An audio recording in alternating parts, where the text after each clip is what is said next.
Ahoy there! Captain Benzie here, coming at you with another ship fitting guide for EVE Echoes. Now today's video is one of my absolute favourite ships, and it's not even a frigate or destroyer. No, we are of course talking about the Minmatar Battlecruiser, the Hurricane. This ship will always have a special place in my heart. Some of you I'm sure are sick of hearing the story by now, but for those of you who haven't heard it, basically, when I first started playing EVE Online, I was being tutored by a Scottish friend of mine named Paul. We both lived on a boat in the middle of London, and he was teaching me how to play EVE Online.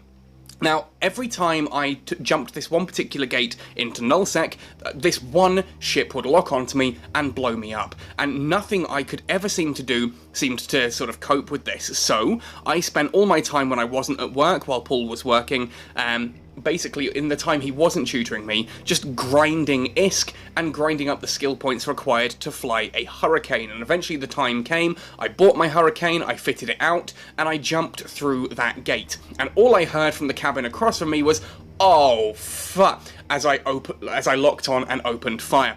It had been Paul the entire time, basically getting me to do all his dirty work, and then just blowing me up for the fun of looting my corpse afterwards. Paul taught me a lot about EVE Online. Firstly, that you should always be prepared to lose a ship, but the Silent Rose, which is what I named that Hurricane, has become kind of a flagship for me, and certainly on our Redbubble merchandise store, you'll see that my wife actually designed livery for the Silent Rose, and the notebook I use actually has that printed on it as well. So if you do fancy supporting the Silent Rose, check out that Redbubble link. Anyway, so today's video is going to be all about the Tech 8 Hurricane. We've already had a look at the Tech 7 Hurricane prototype, so I'm going to be comparing the Tech 7 and the Tech 8 in today's video. Then we're going to have a look at the ship stats and attributes and how they compare and what they actually mean. Then we're going to have a look at a couple of different ways to fit this before finally taking them out into combat and showcasing it in action, because I adore this ship and I think this is genuinely one of the more fun and versatile battlecruisers in EVE Echoes, to the point that I actually have a character trained up exclusively to fly it. The character that you're seeing here is a Hurricane ult. It's not a battlecruiser ult, it is a Hurricane ult. Every skill I've got trained is directly towards Hurricanes.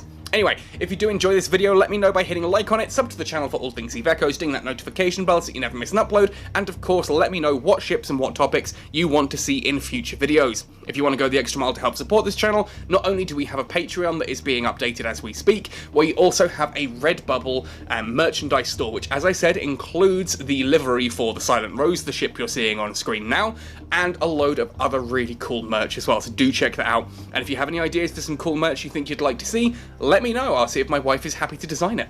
That said and done then, let's jump right in to talking about the Hurricane Battlecruiser. The Hurricane, often referred to simply as the Cane, is a Minmatar Republic battlecruiser. We get the prototype at tech level 7 on the branch, and then today's video of course is looking mainly at the tech level 8 mainline version, the Hurricane. So, this ship itself is an absolute mainstay in the Republic fleet, and it's also a very popular choice amongst capsuleers. It hits like an absolute truck, it's surprisingly manoeuvrable and speedy for a battlecruiser, and it is an incredibly versatile hull. Depending on your playstyle, you can fit this out in lots of different ways and do lots of different things with it. Not only that, it looks absolutely badass. I mean, come on. It is one of the most iconic hulls in the entire EVE universe, and definitely, in my opinion, one of the absolute best looking. It's like a spearhead piercing through the darkness of space, and my goodness, the damage this thing can kick out, again, is like thrusting a spear right into your opponent's heart.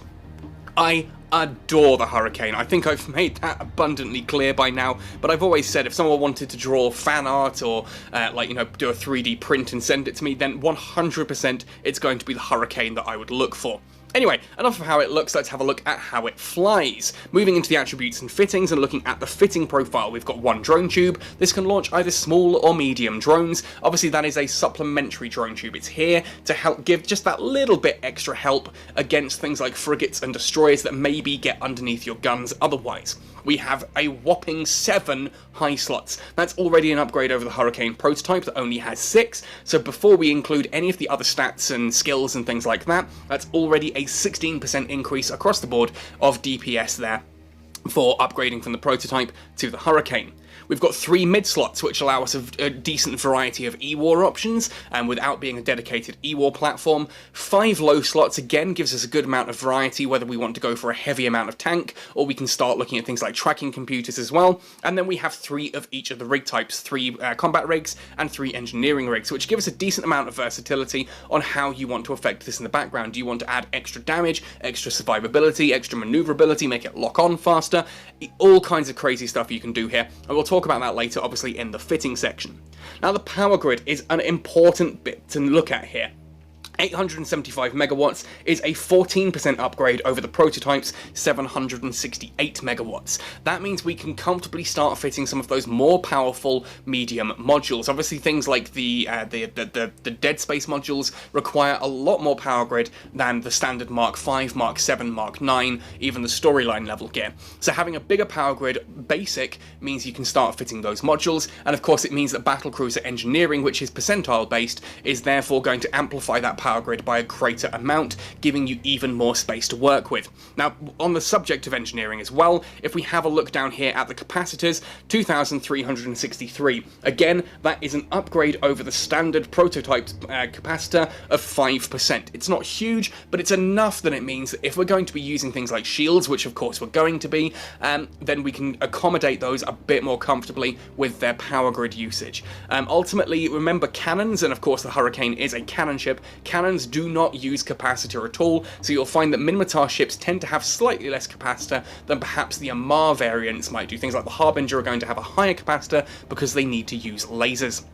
Now, looking at the defences here on the Kane, 28,392. That is a 10% increase over the prototype's 25,843, so it is a lot tankier. And again, once you start training into things like Battlecruiser engineering, especially the advanced and expert level where it's percentile based, you're getting a percentage of a bigger number, which means a bigger boost overall, bigger amplification, much more defensive ship, and that really does help. Certainly if you're going for something like a Brawling build with the Hurricane, you want that extra tank to really help you survive. You also actually get a really nice defensive profile here as well. This, I think, is one of the most underrated things about the Hurricane. It gets 10% electromagnetic resistance on its shields right out of the gate. So I've already done videos at length talking about why shield tanking is usually better than armor tanking, but here on the Hurricane it is just flat out insanely better because it's got those innate shield bonuses already. If you decide to plug that electromagnetic or thermal hole, then you can get some absolutely insane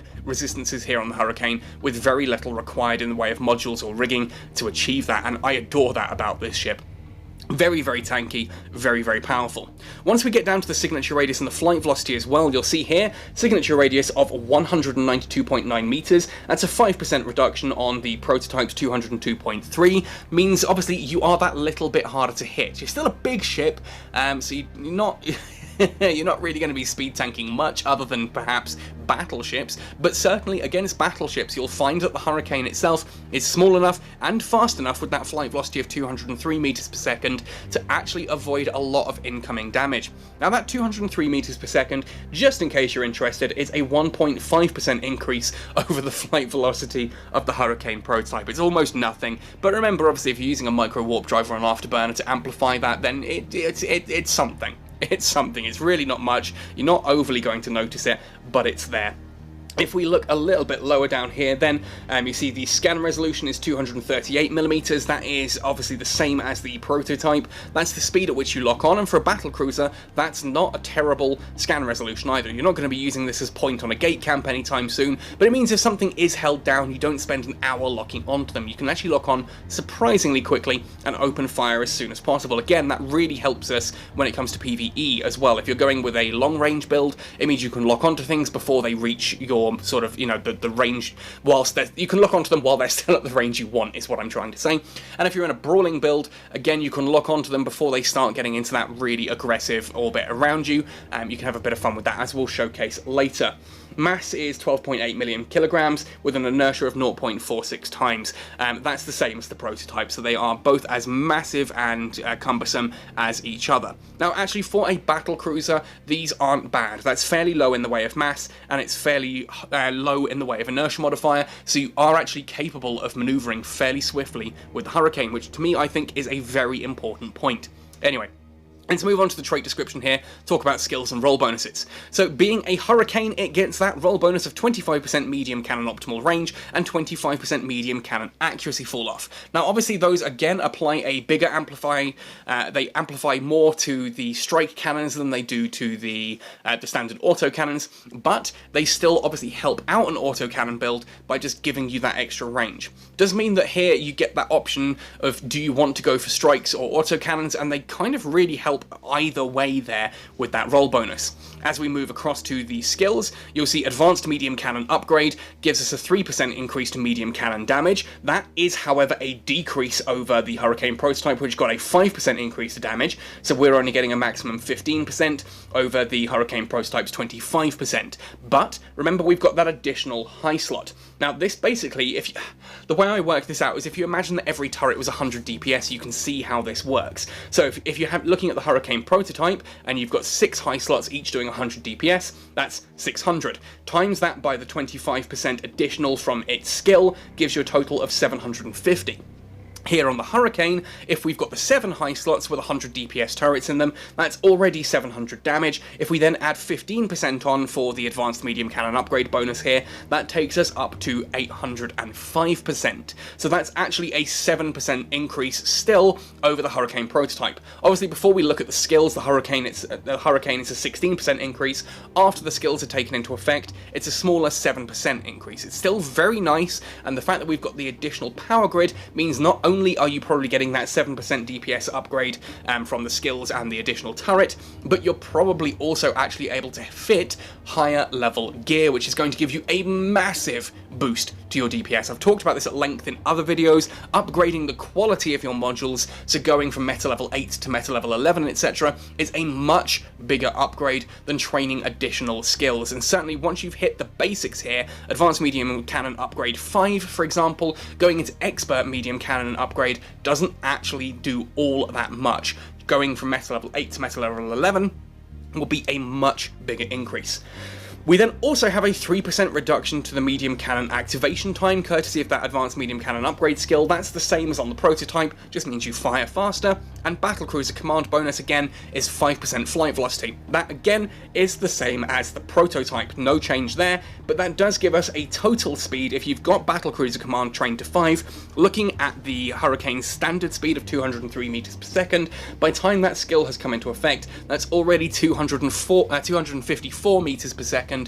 Before we start looking at other skills, things like Battlecruiser command obviously gives you additional flight velocity as well on top of that as an innate part of the skill, and you get the bonuses obviously for afterburners, micro warp drives, those kind of things active as well. So we get a very nimble Battlecruiser here thanks to that Battlecruiser command skill.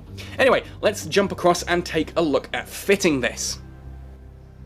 The first fit that I'm going to showcase here is a Captain Benzie special up close and personal auto cannon brawler build, because of course it is, which means of course our top slots here are going to be medium auto cannons. You'll notice throughout this fit that everything I'm using is meta level 8 or lower, so that we haven't gone ridiculously expensive into Dead Space gear, and it's the same with the rigs. The rigs are all the Mark 1 variant of those rigs. In fact, in some cases you could even go with prototypes and not have too much of a problem, with one exception, but we'll get to that when we talk about the rigs.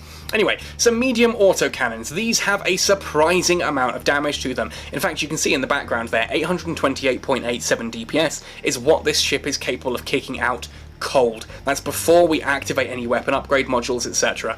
828.87 DPS, I feel that's a pretty big number, and that's thanks here to the medium autocannons having very high DPS themselves and an excellent damage profile. Not only do they have a good amount of explosive, 175, along with a decent amount of kinetic, 119, which means this is very useful against things like armor tanking ships, but also they get a good amount of thermal in there, same as the explosive, 175, which actually means that cannons are still pretty good at stripping through shields.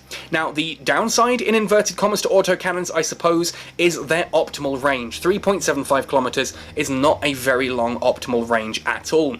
And certainly, though, that is helped with a very gradual, very gentle accuracy fall-off. You'll see here that the accuracy fall-off of 17.42 kilometers means that by the time you hit 20 kilometers, you're not quite at half DPS yet. You can sit at 20 kilometers and be doing better than 400 DPS here with these autocannons. It's only once you hit about 38 kilometers that you actually drop off to the point of not doing any damage at all. That's a very long range for the up close and personal, in inverted commas, weapon modules here.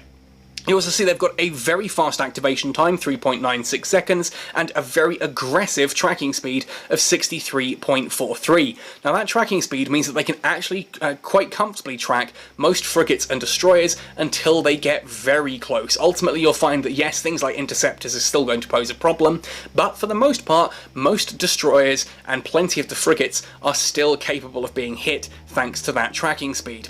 Now, if we then look into the low slots, obviously if we're going for an up-close and personal brawling build, we're going to need some form of tank to help us mitigate the damage. I've done this here with a disaster medium shield booster and 2 enterprise adaptive invulnerability fields. Now, if you recall, the Hurricane itself actually has 10% boost to its electromagnetic resistance already, so if we put 2 of these adaptive invulnerability fields on, we do absolutely max out the resistances there on the shield really effectively, to the point we don't take much incoming damage at all. The medium shield booster is there then to help us just mitigate that damage and replenish the shields as we go. Now, you might find that, depending on what you're up against and depending on what skills you have trained, you might decide that actually you could swap out one of those adaptive invulnerability fields for a second shield booster and do things that way around instead. I prefer to mitigate the damage and then boost up when I can, but running 2 shield boosters, whilst a little bit more capacitor aggressive, is certainly a valid option and can really help you to stay alive in some very high damage situations. Now, in order to support this as well, because we're going up close and personal, we need to get into range nice and quickly. We do that here with a medium afterburner. I've gone for a Ranger because it's the meta level 8 equivalent. Flight velocity adjustment of 193%. That means our already pretty considerable navigation speed there of 393 is going to be increased by a whopping 193% on top of that, making for some very fast flight velocity indeed, as you'll see later on. This allows us to close with the target. You don't necessarily want to keep the afterburner running at all times. Once you're orbiting a target, you can turn the afterburner off just to reduce your angular velocity. Remember, due to the symmetry of angles, your angular velocity also affects their angular velocity. If you're moving too fast to hit, it may also be the case that you're moving too fast for your own guns to hit your target. So that's worth remembering, and sometimes it is best to switch off your afterburner if you need to hit a smaller, faster moving target. Just gives you that lower angular velocity with which to do so. And if you really need to take something off quickly, we've got a rebirth gyro stabilizer fitted here as the weapon upgrade module for cannons to give us an extra whack of damage. Obviously 5% damage bonus, 4.3% activation time adjustment, and you can activate it for an even bigger boost, which I'll showcase later on in the video. 863.99 DPS standard, 828.87 of which is from the cannons. Now, in the mid slots, I've gone for a Warp Scrambler and a Webifier. Again, this is a fairly common approach for me. I like to have these 2 in the mid slots where possible. The Warp Scrambler, on a brawling build at least, the Warp Scrambler switches off micro warp drives, and the Webifier then slows ships right down. So if you've got a little interceptor orbiting you nice and close, and it's got its it's using a micro warp drive, sorry, you can switch off that micro warp drive with the Warp Scrambler, at which point they're down to basic flight velocity, and then the Webifier slows them right the way down. In fact, the afterburner is actually probably the better option of a ship that's coming up against you, because you don't switch off the afterburner with the Scrambler, you do switch off a micro warp drive. So if you Webify something that had a micro warp drive, you're Webifying based on the basic flight velocity, whereas if you're Webifying something with an afterburner, you're Webifying based on their increased velocity, if that makes sense. They're actually going to be moving faster with an afterburner than they would if they had equipped a micro warp drive. But it just means that in storyline missions and other encounters, if you've got a ship like an Angel or any of the elites or things like that that have a micro warp drive, at least you can switch that off and get it running nice and slowly. Again, if you know that you're not going up against a micro warp drive, you could theoretically swap that for another Webifier. Certainly an option. I like to go with the Scrambler and the Webifier combo just so I can slow down any target coming at me. Third of the slots here then is a Vrykalakas large energy Nosferatu. Large energy Nosferatu, and yes, you do need to rig into this. I'm currently sitting here on Fulmination using the full 555 on every skill, so I've got Battlecruiser Engineering at 555 Expert, and you'll see that that has pretty much maxed out my power grid. So you may find that you need to use either an ancillary power grid router 1, possibly even an ancillary power grid router 2.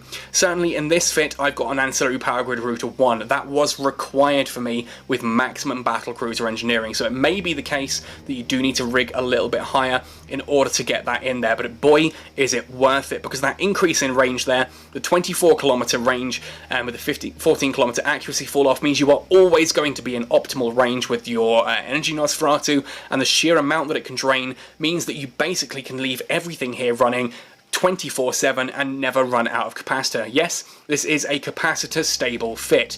Now, if you're not, this isn't like the Harbinger. A lot of people suggested on the Harbinger that I could add that little bit extra power grid to fit in a large Nosferatu.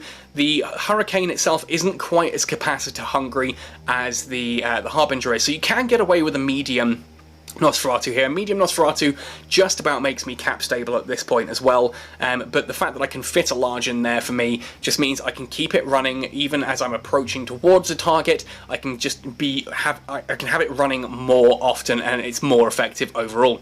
For the other rigs though, if we start with the engineering first, because we've already spoiled the fact that it's an ancillary power grid router 1, I've also gone for ancillary auxiliary thrusters and polycarbon engine housing. This is a very common sort of 1-2 punch. We've got the additional flight velocity that helps us move a little bit faster and engage with our target, plus the additional, the reduction to the inertia modifier, allowing us to sort of maintain tighter orbits, to speed up and slow down that little bit faster too. And don't underestimate how much that ability to speed up and slow down quickly can be as well. It means that if you need to move towards a different target, you just get there quicker, you reach your maximum speed quicker. It does also help you achieve warp faster, and in fact, if we have a look at our navigation screen here, you'll see that it's still fairly slow. It's a Battlecruiser, what do you expect? But 5.18 seconds is not a terrible warp preparation time for a Battlecruiser. That's partly thanks to the polycarbon engine housing there. Now on the other side of things, I've gone for a core defense capacitor, which helps me reduce the amount of capacitor required to run that shield booster. If you're going to run 2 shield booster, this is an absolute must. 2 shield boosters can absolutely chew your capacitor in half, run you out of house and home, so to speak. And so you will absolutely need some core defense capacitor safeguards in there if you're going to be running multiple shield boosters. You may even decide to stack these, as there is no penalty for stacking multiple of these rigs. On the other end of things though, I've gone for 2 cannon burst aerators. Faster firing cannons, big increase to total damage per second. Ultimately, for this particular build, yes, you can look at cannon collision accelerators, but the burst aerators just in every way, shape and form work out the better option. Finally then, for the drone, I just went for a Mark 7 Valkyrie, because these are pretty fast moving little drones, means they can get to their target nice and quickly, start dealing damage. They're also pretty effective at taking out smaller targets. If you want to take out frigates and destroyers, Valkyries are a very good choice for a medium-sized drone, but if you're absolutely adamant that you're struggling against the smaller frigates and destroyers, you can of course put a complement of some of the small drones in there as well, whether those are hobgoblins or whatever the heck you fancy. Drop some of those into your drone bay just in case, but for me the Valkyries work more than adequately. So I'm jumping into a Tech 10 encounter here, communication jammer search expert, with the Brawling build to showcase this one. So when I arrive on grid, the first thing of course I'm going to do is lock on to absolutely everything that I can, open up the ship menu, have a look and see what we can find. Now obviously I can already spot there are a couple of interceptors and a couple of destroyers in there as well, so I want to have a look at those. It's covert ops and some Slasher 2 interceptors. These are going to be my primary targets. I'm not even moving really yet. I've got kind of a little bit of a distance sorted, but I'm locked onto my targets. I'm going to start shooting at them as they begin to approach, and you'll see that we do a decent amount of damage per strike. As they start getting into closer range, that's when I'm going to hit with the Weber fire and with the Scrambler, shut that ship right the way down. You can see how quickly that has slowed down. It was moving at a brisk speed a moment ago, and it's slowed to an absolute crawl. Now that I'm hitting with the drone and and my weapons, I'm just going to change direction. I'm going to double tap in space there to change direction, drop my flight velocity drastically, and you see it takes it out very, very quickly at that point, because my angular velocity is at pretty much 0. Now here again, that Gisty Thrasher Covert Ops is approaching me, so it's a nice easy target to hit. Same here with the Gisty Slasher. I'm actually going to approach this one, not try and orbit, because if I try and orbit, I'm going to come in and I'm going to come in at an angle, and thanks to the symmetry of angles, that means the angular velocity that I have will be added, basically amplifying the angular velocity they have, make my guns harder to hit. If I go in a straight line towards with the afterburner active, you'll see that I should be able to quite comfortably blap that off the grid as soon as it comes within range. Just going to take a while. There we go. Just checking my optimal ranges there. You see my flight velocity with the afterburner active as well is nearly 1,000 meters per second. For a battlecruiser, I feel that is incredibly fast. And there we are. Now that we're at 30 kilometers, those autocannons are starting to actually hit some damage. As we get within closer ranges, that damage is going to increase. There you see I took off nearly all of its armor and the remaining shield in one hit. And hopefully that's about to go down in the next hit. There we go. And onto the Rupture. Now, Ruptures are really interesting cruisers. I always forget how small and how fast these actually are. And you can see that that has moved right into a 5-kilometer orbit. It's already got a very high angular velocity against me. Means I'm not actually doing much damage per hit against it at all. 547 there from the autocannons, and the drone itself is only doing about 140. It's not much. So I slow it down with the Web of Fire and the Scrambler just in case it's got a warp drive, and we're already doing more damage. 700. There we go. 1,101. And we can just sit there and orbit this now nice and gently. 4-kilometer, 5-kilometer orbit away. Is going to be dealing a good amount of that damage, and down goes that Rupture. Next hit. Next hit. Oh, not quite. Not quite. Or is the drone going to finish it off? Yes, the drone finished it off. There we go. So now we move on to the Cyclone, and again you'll see everything here has gone across. I don't think I need the Scrambler or the Web of Fire at this point. The Cyclone is a pretty large target, and it's not exactly a fast-moving one either, so if I turn those off I can just save any capacitor they would be using. And you'll see my shields have taken very little damage in this entire engagement, mainly because as things are getting into range, I'm already obliterating them. And once they are in range, well then the shield, the adaptive invulnerability fields there are boosting up my resistances, and the shield booster is more than comfortably dealing with that. Plus then I'm orbiting quite comfortably with the afterburner, and it just... The Nosferatu's in range, I'm draining their capacitor, filling mine. There's no problems here. This is all actually pretty sedate. Now, of course, this is only a Tech 10 encounter. This isn't a storyline or anything, but ultimately, does it need to be? As a storyline, I can clear this nice and quickly. You see, this wave has not taken long at all, and I'm about to come on to the Gist Maelstrom, the last ship in the wave. Ultimately, this is a Tech 8 battlecruiser that will comfortably clear Tech 10 encounters. That means it's an excellent investment because, well, you're doing content that's 2 levels higher than it. If you want to do Tech 10 anomalies, you can do that with these. And in fact, some of the storyline missions, I would go for some of the basic storyline missions, like the Tech 6 ones, are definitely doable in this ship. I wouldn't really recommend the Tech 10 storylines. That's not to say it's not possible. It most certainly is possible if you know what you're doing. It just takes a long time, and it's very high risk, which means the total amount of ISK you earn per hour isn't probably all that great, in fairness. But anyway, I think we're kind of at the point here where we've showcased exactly how all this is going to work. We're now up against that Gist Maelstrom Striker. We're just going to obliterate this one, and the next wave will spawn. I am going to wait around until that next wave spawns, because again, I know a lot of folk will sit there and say, well, hang on, what happens when all of those things like the interceptors and that spawn directly on top of you? Isn't that going to cause problems? Isn't that, you know, suddenly going to be within range of your guns? Well, admittedly, I've already showcased what you do in that situation. You saw earlier, I hit the Scrambler and the Web of Fire onto that first interceptor. When that still wasn't enough, I double tapped into space to give myself a straight line away from the target, which dropped mine and their angular velocity drastically, allowing me to blap them with some hefty damage. And that's basically all there is to it. And you'll see that when the next wave spawns, that's the kind of thing you do just to deal with anything that you are struggling to hit due to a high angular velocity. Otherwise though, I'm sitting here orbiting a Gist Maelstrom Striker in this anomaly quite comfortably here at 4 kilometers, doing good damage per hit, ignoring the fact that it's hitting me with some missiles. I'm barely taking anything back. I've got the Nosferatu and the shield booster running, which is more than enough to tank all the damage this thing is kicking out. I am confused as to why the scenery in this particular mission is an Amar space station in Minmatar space, and I don't mean just Minmatar space, this is in Heimatar. This is literally Minmatar homeland space, and yet there it is, a gigantic Amarr space station in the distance. Why on earth is it Amarr?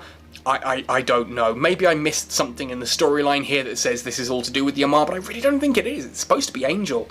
Angel stuff that's causing problems here, but there we go. Anyway, we are now down to structure at long last on this Maelstrom Striker. One thing I will say about the Strikers, my goodness, they have tank for days. They are big boys in regards to that tank. Whether they're shield tanks, armor tanks, or hull tanks, it just takes a long time to go through all 3 layers, you know. Even though this is ultimately a it's definitely a, sorry about the notification there, this is definitely, it's a Minmatar ship, it's got low structure, it's very low structure in its points. Ultimately, it's still going to, you know, take a good few strikes to get through that structure. This is me trying to take a screenshot for the thumbnail and just not getting a good angle at it, so we're going to ignore that as well and keep on moving. What am I doing? Notifications and screenshots and that in the middle of the video? That's not very professional now, is it, Benzie? But there we are. Anyway, Maelstrom is about to go down, so you'll see I double tap into the distance so I can start moving away from that spawning point. Not that I'm going to need it much. You see, these have even locked in at 13-14 kilometers. What do we have? Yep, there are definitely some interceptors there, and I think we've got a couple of Thrasher covert ops. Let's have a look, and again with the notifications, I need to hit Do Not Disturb. That's really, really bad of me, but there we go. On to that first, there we go. Nice straight hit there, because we're moving away thanks to the afterburner. Again, low angular velocity. Let's take on the Thrasher covert ops there. See how that does. Nice hit. First hit was nice and comfortable, then the drone's hitting. All the way down through its armour in 2 hits. 3 hits takes us well into hull. You see there I'm now going to move a direct line in towards this Thrasher. By moving in a direct line towards it, I'm making sure that my flight velocity, my angular velocity is very, very low, and I can just make sure that any shots that I fire are going to be directly at the target. Otherwise though, I think that showcases quite nicely how we handle these in the storyline using the small ships. Other than that, no problems at all. Brawling build, tanky as all heck, kicks out a good amount of damage. It's nice and sedate just to drift through here like a shark ripping chunks out of your opponents. Nice and straightforward. Let's move on to fit number 2. The second fit that I want to showcase then is a long-range strike cannon fit. Now, this is actually the fit that I tend to use more on live than I do the Brawler. It's not to say I don't like the Brawling Hurricane, I like it a lot and I tend to use that one for encounter running, but the strike cannon fit that I'm going to showcase here works really nicely in PvP, fleet PvP, simply because I can appear onto the grid after everyone else at a bit of range, blap onto targets, and then anything that survives whilst it's approaching me just gets chewed by anything that's in between me and the prey. Beyond that as well, if you're doing things like dead space anomalies in a fleet, then the extra range here can really help out. Again, you're able to reduce the health of a ship as it approaches. Once it gets in range of the rest of your fleet, they've got a weakened target to finish off quite nicely. Basically, you are the bulwark at the back of your fleet, just handing out punishment from a distance, and I really like that in a flagship.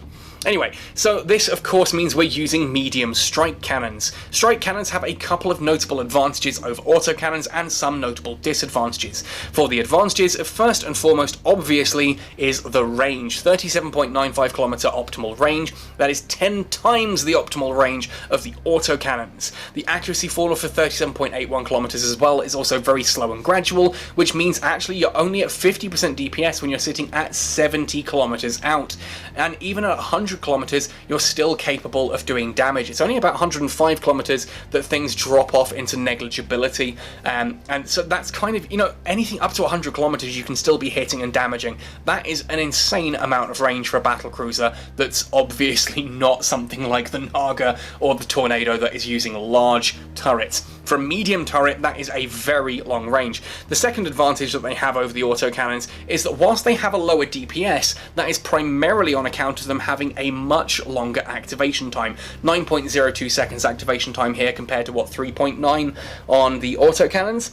The amount of damage that these do per shot is monstrous. 231 on each of the thermal and explosive, with 157 there on kinetic. The alpha strike that a medium strike cannon does is monstrous, and that can be in and of itself a massive advantage. If you do 2000 damage per shot and a target has 1900 HP, for example, you're going to kill it in one shot, whereas an autocannon that maybe does a lot more DPS may take 3 or 4 shots to actually kill that target, at which point you've taken a lot longer to kill the target. Alpha Strike can be absolutely amazing here on a strike cannon build. You can appear on grid, one-shot something, and then move on to the next target, and it's just gone. It's just gone. You don't have to worry about hitting it multiple times. It's just blap that one, move on to the next one, blap that one, and move on.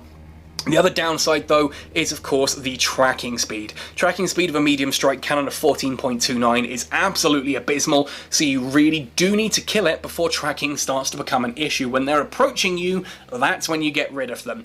Don't wait until they actually start getting an angular velocity against you. Now, to help with that, our mid slots, I've gone for 2 Halley target painters. Now, a question I'm often asked is, which is better, target painters or Weber fires? And the answer is 100% Weber fires, as long as they're in range. If you're within 15 kilometers or whatever range your Weber fire is, the Weber fire is going to have a bigger impact on your target than a target painter. That said, however, because this build is aiming to destroy something long before it reaches that 15 kilometers, I've gone for 2 target painters. Essentially, the first one is going to bloom your signature radius by 38.75%.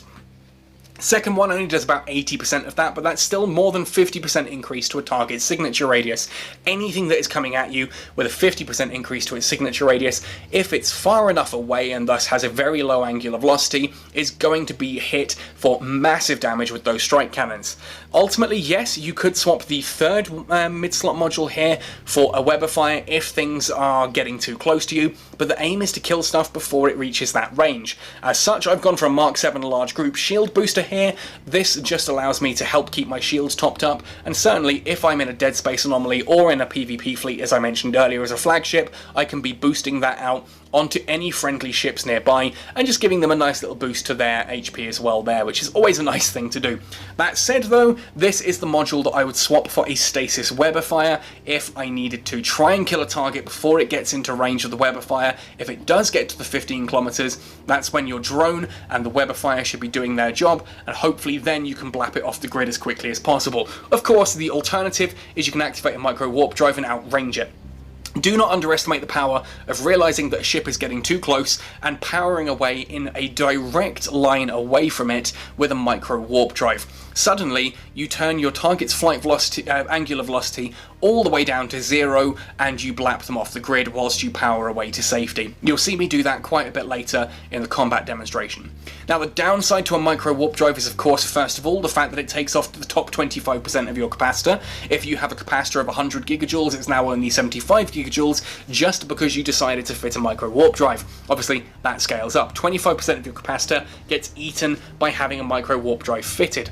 Also, when you activate a micro warp drive, it does bloom your own signature radius, in this case by 437%, but again, this isn't something that I'm overly worried about. I'm already a fairly large ship here in the Hurricane. Having a massive signature radius doesn't really suddenly change something from missing me to hitting me. I'm a big ship, they were probably hitting me to begin with, and I'm not going to have the micro warp drive activated for all that much in combat anyway. It's just enough to get me into out of a dangerous situation or to the correct range. It's all about range control. It's not like an afterburner which is there to sort of be running constantly. It's there for short bursts to get you from the position you're in to the position you need to be in.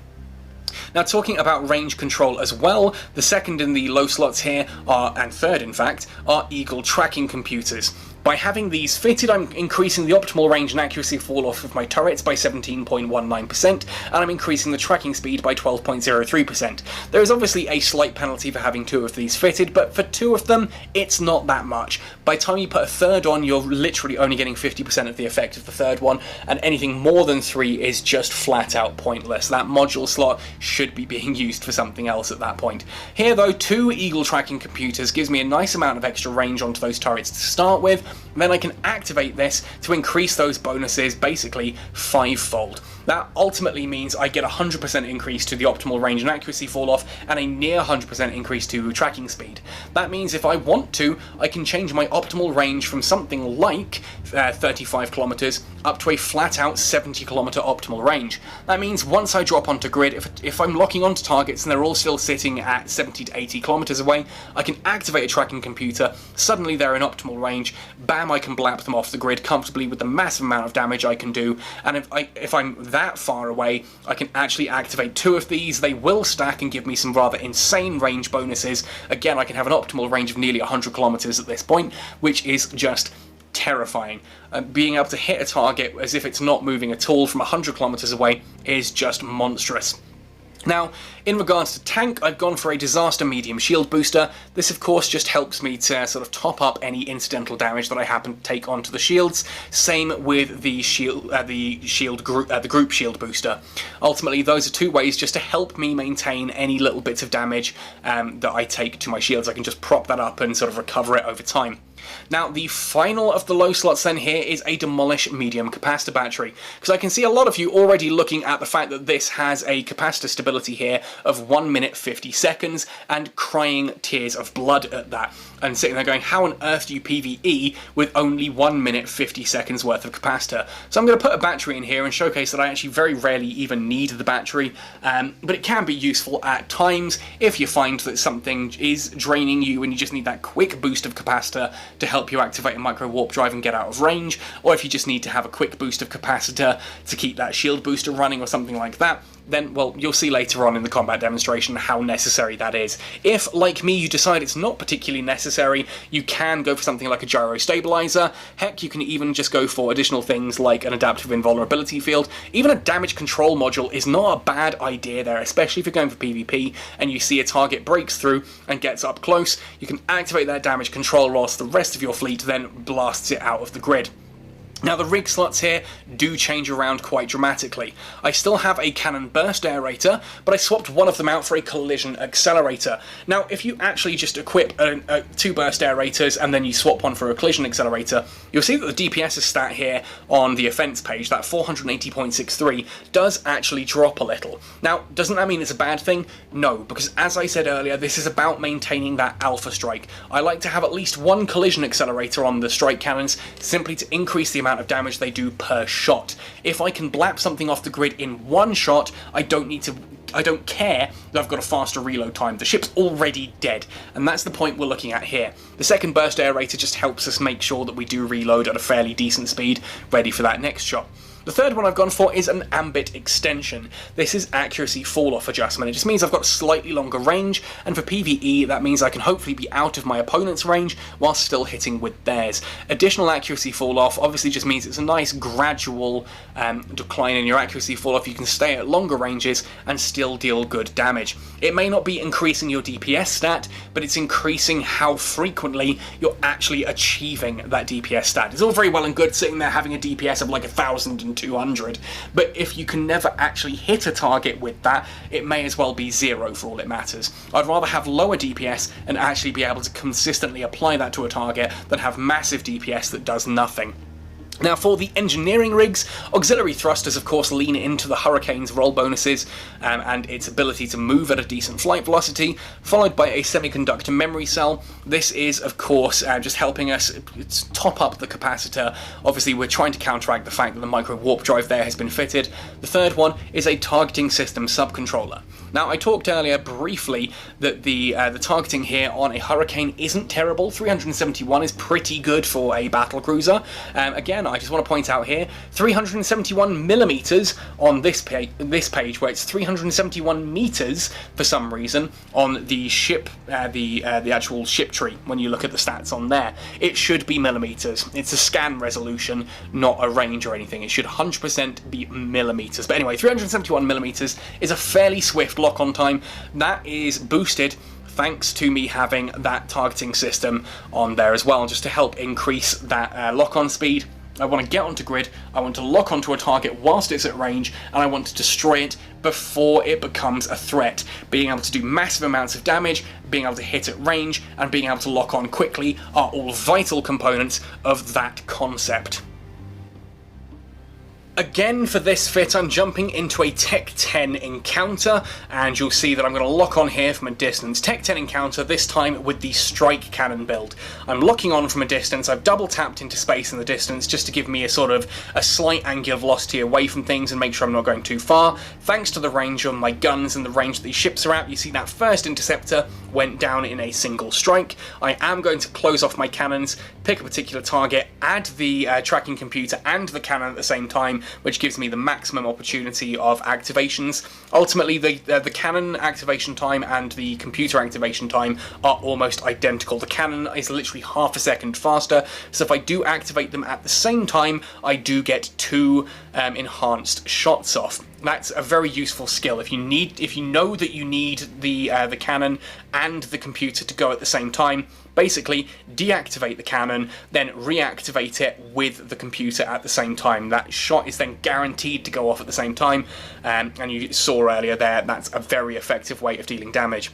Now this target is a little bit close to me, I'm having a bit of trouble hitting it, so what I've done is double tap into the distance. I've then activated my micro warp drive. Obviously that's going to give me a very high angular velocity for a moment, but as I draw further away, you see that that ship doesn't move very fast behind me. Visually, you can see that it does not have a high angular velocity. My turret's more than capable of tracking that, and away we go. I've only done one activation. I literally activated the micro warp drive, then immediately turned it off, and you see I'm going to do the turret trick here again.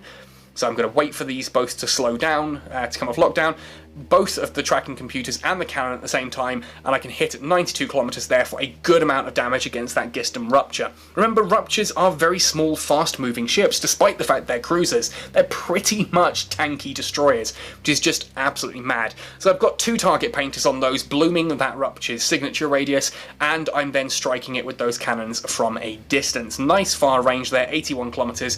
I do want to come in a little bit tighter, so that I can actually close that range and not have to rely on the computers for good damage. At 70 kilometers now, we are probably about 50% effectiveness in regards to DPS and range.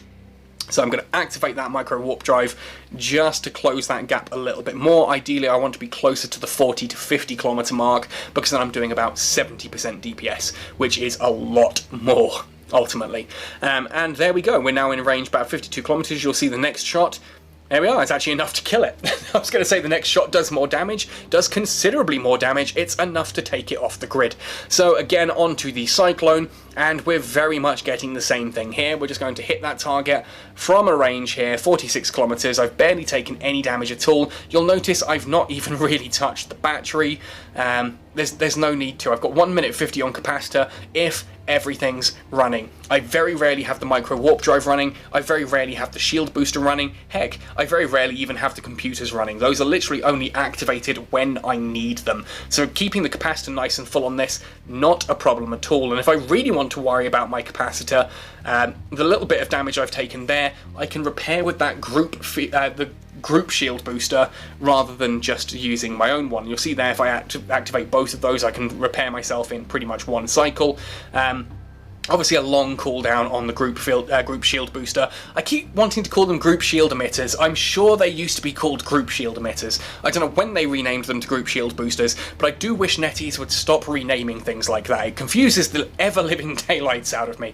I still struggle not to call them power grid rigs and mechanical rigs. They are combat rigs and engineering rigs now. I need to stop calling them those. And again, now they want to rename the group shield emitter to a group shield booster, and it's going to take my poor aging brain entirely too long to actually come to terms with that and to memorize that name has changed. But you can see, but if I leave that group shield booster active, it's a small amount of shield boosting. It's not much at all, but it's enough just to sort of keep me topped up, and it's not touching my capacitor at all. You'll see I'm barely using that or the standard shield booster. I'm barely using the battery. I would keep the shield booster in there in case of emergencies, but certainly that group shield module you could swap out for something like a stasis weber fire if you need to slow a target down, or we can swap out the battery for something like a gyro stabilizer just to do a bit more damage per hit. And again, if you you really need to obliterate something, you activate the gyro stabilizer alongside the computers and just make sure that you deal as much damage over as far a range as possible against any particular target. Anyway, that Cyclone is about to go down in the next hit or two. Takes a bit of time sometimes, and I think that having just kind of rambled on enough during the Brawling build, I think I've showcased more than enough here, because this Maelstrom, obviously it's a Maelstrom Striker. You saw in the Brawling video, these do take a while to go down. And the Striker fit here, the Strike Cannon fit, is going to take a touch longer. It's not much longer, I think it's literally about a minute longer to take out that Maelstrom Striker. But it's enough just to make it, I think, a little bit dull here on the footage. So instead, what I'm going to do is announce another giveaway. Yes, I've stopped announcing them at the beginning of the videos. I'm making you guys work to find them in the videos now. So last week, I asked you all to tell me what your favourite faction was in EVE Echoes. And ultimately the winners will be being contacted on Discord soon, or via here on YouTube. If I can't find them immediately on Discord, I'm randomly determining who those two winners are. But from today, if you want to be in with the chance of winning one of 2 month-long combo Omegas, what I want you to do this time is tell me what your favourite Battlecruiser is. I've already told you that the Hurricane is my favourite. I want you in the comment section down below to tell me what your favourite Battlecruiser is and why. I don't just want an Oracle. I want you to tell me what it is about the Oracle you think is awesome, or the Naga, or the Harbinger, or the Ferox, or whatever Battlecruiser it is that you want to talk about. It could even be the Can-U for all it matters. Ultimately, tell me what your favourite Battlecruiser is, and this time next week I will randomly pick 2 of those to win. Actually, no, let's pick 1 of those randomly to win. The other one will be the one that I thought was the best response. It could be the best reason, or just one I thought was well thought out, or made me laugh, or whatever you fancy. Let me know what your favourite Battlecruiser is below, and you could be in the chance of winning one of 2 Month of Combo Omega. Anyway, folks, that really does wrap things up here. Obviously, I'm just going to keep slowly blasting away at this Gist Maelstrom Striker until it dies. And when I'm at this far range, I'm comfortably far enough away to handle any things like the Interceptors or those Covert Ops Destroyers that may appear in the next wave. They don't pose a threat because I am that far away. I'll give you a spoiler. Basically, when the next wave's about to start, again, as soon as I hit the final thing on the Maelstrom, I just activate that micro warp drive and blast off into the distance, start locking onto my next target, rinse and repeat. I love the Hurricane because both of the fits here are completely viable. There are some ships where you can have multiple different fits, and you know, there's one that is just flat out better. Like when I did the Dromiel. The Dromiel with autocannons is just flat out better than a Dromiel with strike cannons. Whereas here on the Hurricane, either option works. You really can fit this in a load of different ways and fit it to do exactly what you want it to do. The rigs that I've chosen for different fits, of course, you might decide that in this particular fit you don't want to go with that metastasis adjuster that's giving the extra range. You might go for one that gives you bigger shields, or you might go for all kinds of different things different to how I've chosen to fit this one. Anyway, folks, good luck in the competition. Thank you for watching right the way to the end. Happy sailing, and see you in New Eden!